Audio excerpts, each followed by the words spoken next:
छोटी बड़ी आंख लेके आ जाते हैं आप। मैं यार आपको इतना भी एहसास हो, शर्म हो, हया नहीं है यार? आप मेरी मेडिकल कंडीशन का मजाक उड़ा रहे हो। क्या मेडिकल कंडीशन है आपको? आंख आपकी एक छोटी है एक बड़ी है, आप मेरे मुंह का मजाक नहीं उड़ा रहे थे? नहीं तो मैं उस्ताद हूँ, मैं तो उड़ा सकता हूँ। और वैसे भी आपका उड़ाना बनता है। माशाल्लाह इतना लंबा मुंह तो है आपका। 13,000 लाख किलोमीटर का मुंह होगा आपका। मोटरवे से लंबा मुंह लेके बैठे हुए शो में। अच्छा वैसे मैंने देख लिया आपको, कैमरामैन बोर हो रहा है, एंजॉय नहीं कर रहा। खैर बहरहाल इस तरफ आते हैं। इतना बड़ा मुंह है, इतना लंबा मुंह है आपका, लाम उतना ही मुंह है आपका। हैरत है, आपको इन आंखों से नजर भी आता है। आपने कैमरामैन को देख लिया कि वो हंस रहा है। अरे भाई छोड़ो, आप आंखों की बात कर रहे हो। जवानी आपने नहीं देखी मेरी। मेरी आंखों पे तो रेखा ने गाना भी गाया हुआ है, इन आंखों की मस्ती के मस्तानी हजारों हैं। और जाएं काम करें। तो काम ही कर रहा हूँ भाई, या काम कर रहा हूँ, लोगों को एजुकेट कर रहा हूँ यहाँ रेखा आप पे गाना गाएगी, आपकी आंखों के लिए गाना नहीं गाएगी। तो क्यों रेखा गूंगी है, मेरे लिए नहीं गा सकती? आप बड़ा लाइट ले रहे हैं ना आंखों को। मैं जब यंग था ना, मैना जो है ना गालियां देती थी मुझे। मैना? हाँ, कहती थी हमसे खूबसूरत आंखें इसकी। मैं अगला सवाल पूछूं या ना पूछूं? नहीं, ये एक्टिंग नहीं करो, इधर उधर देखना ये करके जैसे उता गए आप, इस तरह नहीं करो भाई। अगर मैं यहाँ पे आया हूँ ना आज, फिर मैं वक्त निकाल के आया हूँ अपना। और माफ़ी अगर मैंने मांग ली ना, तो मैंने बड़ेपन का, अच्छेपन का मुजाहरा किया है। और इसको आप मेरा एहसान समझें। एहसान है आपका।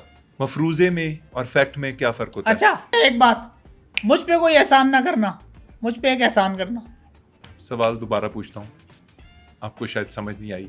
अजम्पशन में और फैक्ट में क्या फ़र्क होता है? चलें, सवाल आपने अब कर लिया है। देखिए, पेनलोंग एशियंट रोड चाइना, ये मोस्ट कर्वी रोड है पूरे वर्ल्ड का। ये अजम्पशन है, फैक्ट नहीं है। फैक्ट क्या है?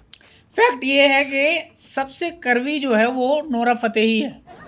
बड़े ठरकी आदमी हैं आप। ये भी एक फैक्ट है, ये भी फैक्ट है। यार आप कैसे आदमी हैं? मैंने आपसे एक सिंपल सा सवाल पूछा, आप नोरा फतेही को बीच में ले आए। नहीं, मेरी तो ख्वाहिश है कि मैं नोरा फतेही को बीच पे ले जाऊं। बीच पे नहीं, बीच में ले आए हैं। चलें बीच में ही ले आऊं।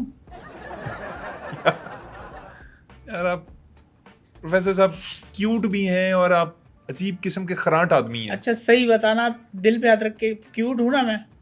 हूं ना मैं? हैं। और मैं हंसता हूँ, मेरे डिम्पल भी पड़ते थे एक जमाने में। पड़ रहा है डिम्पल? नाक के करीब यहाँ पड़ रहा है। यहाँ पड़ रहा है? ये अंदर अच्छा, वो एज हो गई ना, वो यहाँ से होते होते उम्र के साथ डिम्पल बढ़ जाता है, इधर आ जाता है। डिम्पल भी ट्रेवल करता है। जैसे दरख्त आप काटते हैं ना, किसी भी दरख्त की उम्र मालूम करनी हो तो उसकी लेयर्स होती हैं बनी हुई। जैसे आपने एक दरख्त काट लिया, दरख्त आपने काटा, महकमा जंगलात वाले आ गए आपको लेके पकड़ के, क्योंकि आपने दरख्त क्यों काटा। आपने खुद ही कहा था कि दरख्त काटे उसकी उम्र पता चलेगी। मतलब मैं एक बात कर रहा हूँ, दरख्त के अंदर जो लेयर बनी होती है, जैसे 1 2 3 4 5, जितनी लाइनें होंगी उतनी ही उसकी साल की उम्र होगी। अच्छा, ये मैंने भी पढ़ा हुआ है कि ये होता है, क्योंकि आपने पढ़ा नहीं है, आपने देखा होगा। ये क्या मतलब तलवारबाजी कर रहे हो पेन के साथ? ये मैं एक उस्ताद के सामने इस तरह की हरकत नहीं करें आप। और ये बदतमीजी होती है या ना करें। वो आपको पता नहीं है क्या चीज? ये पेन जो है तलवार से ज्यादा खतरनाक होता है। इसे फिजिटिंग कहते हैं। ये जो टाइम भाई विजिटिंग हो जिसिटिंग हो, जो भी हो। एक दफा मैंने भी ये पेन यूं करके पीछे रखा था और मैं बैठ गया था, उसमें पता नहीं चला था, बेध्यानी में। ये खतरनाक होता है। आपकी उंगली देखो, पहले भी कटी हुई है।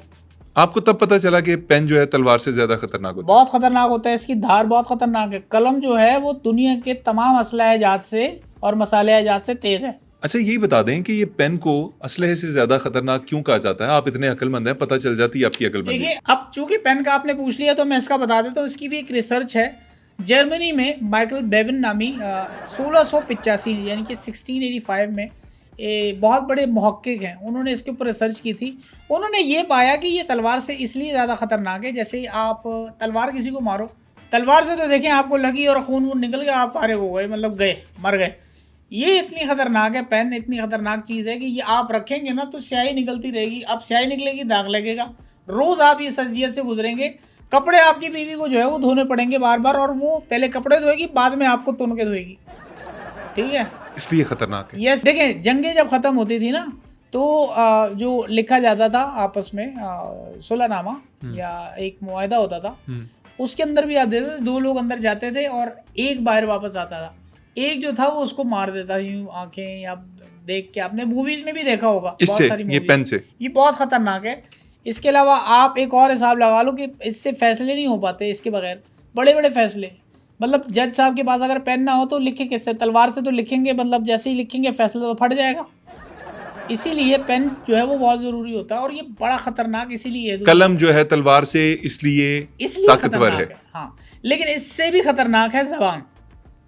वो ज़बान इससे भी खतरनाक है, क्योंकि तलवार का घाव भर जाता है, इसका दाग उतर भी जाता है, लेकिन ज़बान का एक दफ़ा अगर घाव लग गया वो सारी ज़िंदगी जो है वो रहता है, ताज़ा हो जाता है, हरा हो जाता है, वो नहीं भरता कभी भी।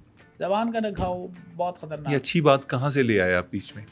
मतलब इतनी फजूल बातों के दरमियान में एक दानश्वरी की बात आपने कर ही दी। नहीं तो फिर इधर दोबारा टिल्ट करते हैं इसको। इसको मैं एक बताऊं ये और क्या खतरनाक है, इधर लाएं, देखिए मैं बताता हूँ इससे और क्या काम लिए जाते हैं। हाथ लेके आए इधर, इधर हाथ लेके आए, करीब आए, मेरे करीब आए। इसको कहते हैं कड़की। इससे ये काम भी किया जाता है। ओए प्रोफेसर साहब, बुलाओगे शो में दोबारा ना? बुलाओगे क्या? बुलाऊंगा ना? प्रोफेसर साहब, छोड़ें। ये तुम्हारी आवाजें, अगर कैमरा ना होता ना, ये सिर्फ आवाजें सुन ले होते, छोड़ें प्रोफेसर साहब, क्या कुछ और समझ आती। यार प्रोफेसर साहब क्या कर रहे हैं इधर उधर? क्या बेहुदा हरकत थी ये? बेहुदा हरकत? मैं तुम्हें बता रहा हूँ ना, एक्सपेरिमेंट करके बता रहा हूँ। माइक करीब करो, आवाज नहीं आएगी तुम्हारी। माइक करीब करो यार, मेरे ये क्या फजूल हरकतें करते नहीं हैं तो आप मुझसे पूछ रहे हो, मैं तो वही बताऊंगा ना। मैं वो उस्ताद ही नहीं जो थ्योरी पे चले, प्रैक्टिकल नहीं, मैं आपसे पूछूंगा कि सबसे खतरनाक गन कौन सी है, तो आप वो लाके मेरे ऊपर चला देंगे। अच्छा, मेरे साथ ये गंदी बातें ना करो, ये मैं नहीं करता भाई।